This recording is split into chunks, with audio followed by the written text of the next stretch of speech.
It was just past 11 on a Tuesday night in Brookfield Pines, one of those sleepy suburban neighborhoods where the loudest thing you'd usually hear was a lawn sprinkler or a teenager's car stereo. But that night, Officer Carl Vinton pulled his cruiser onto Maple Ash Lane like a man already looking for trouble. In the driveway of a two-story brick house sat a silver Honda Accord, its interior light casting a soft glow on the young black man inside. 19-year-old Jordan Kane had just gotten home from his shift at the campus bookstore. He was tired still in his navy polo with the embroidered logo, texting his roommate about a study session the next day. To anyone else, it was the most ordinary sight in the world. To Vinton, it was a suspicious vehicle, and in his mind, the perfect chance to flex. He angled his patrol car behind Jordan's, blocking it in. His spotlight hit the rear window, and his hand went straight to his holster. "Turn off the engine and step out," he barked. Jordan looked over his shoulder, confused. This is my house, sir." "Step out," Vinton repeated, his voice flat, his boots crunching up the driveway. Jordan's dad had drilled it into him since he was a kid, a military man's survival guide for young black men in America.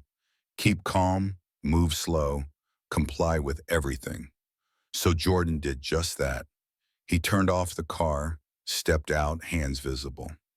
"I live here with my father," he said, nodding toward the lit front porch.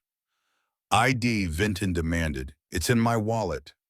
"In the passenger seat," Jordan replied, careful to say each word like it mattered. "Get it," slowly.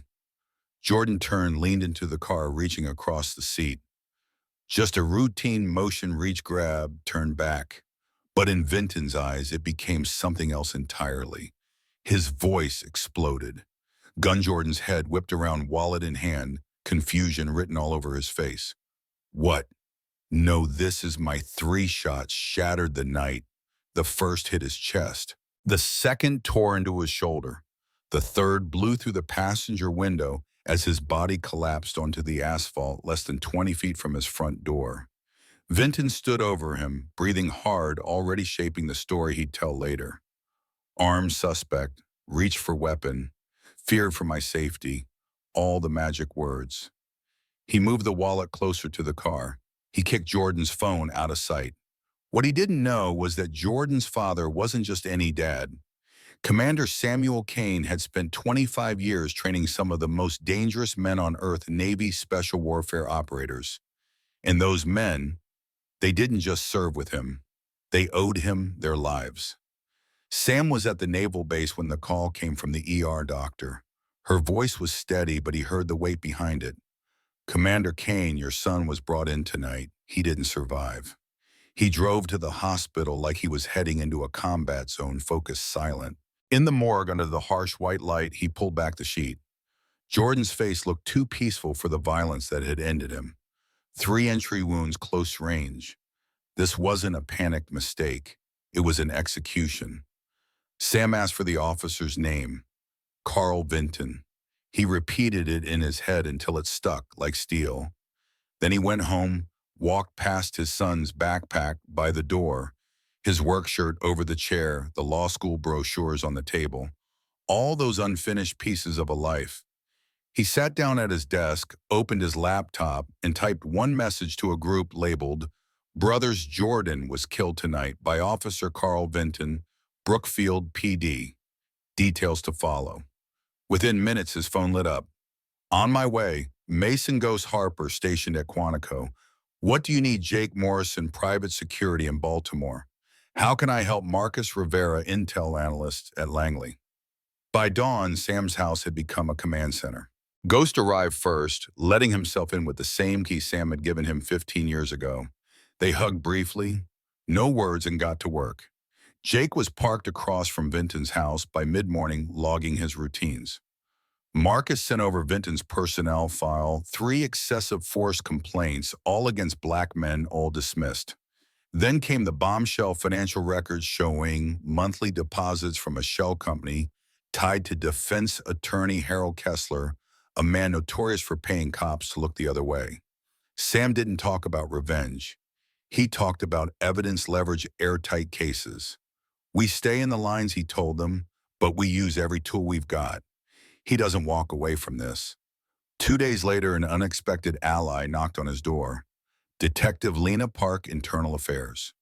She'd been quietly investigating Vinton for 6 months, keeping a file of complaints patterns and irregular deposits she couldn't trace. "This department won't touch him," she admitted. "You'll need the feds." Sam already had that in motion. Agent Monica Alvarez from the FBI's Civil Rights Division landed the next day. Sam laid it all out on his dining table surveillance logs, bank records, personnel histories, even the timeline of the shooting built from text messages Jordan had sent his roommate. "Officer here, demanding ID, reaching for wallet now." When Alvarez read that she didn't hide her reaction, that's proof he was complying. This just became a federal civil rights case. Over the next 48 hours, the net tightened. Marcus dug deeper into the money trail. It wasn't just Vinton. 6 other officers were on Kessler's payroll. Sullivan's recon team intercepted calls from the police captain discussing cleaning up evidence. Morrison tailed Vinton to his Friday night bar, documenting every call, every nervous glance. By Sunday night, Alvarez had her plan simultaneous arrests at 6:00 a.m. Monday. Vinton for deprivation of rights under color of law, the captain for obstruction, the other officers for corruption, and Kessler for racketeering. Search warrants for the station evidence rooms in every dirty cop's home. Monday morning came. At precisely 0600, Vinton's front door blew open under the weight of a federal battering ram. FBI search warrant. He stumbled out of bed to find 3 agents in tactical gear in his doorway. "Carl Vinton, you are under arrest for violation of civil rights resulting in death." 3 miles away, the captain opened his door to Agent Alvarez and a team of marshals. At Kessler's law office, agents caught him feeding documents into an industrial shredder. They seized it all, shredded bits, in intact files enough to map out 4 years of pay-for-protection deals. The Brookfield Police Department woke up to find its building under federal control. Officers arriving for their shift were stopped at the door.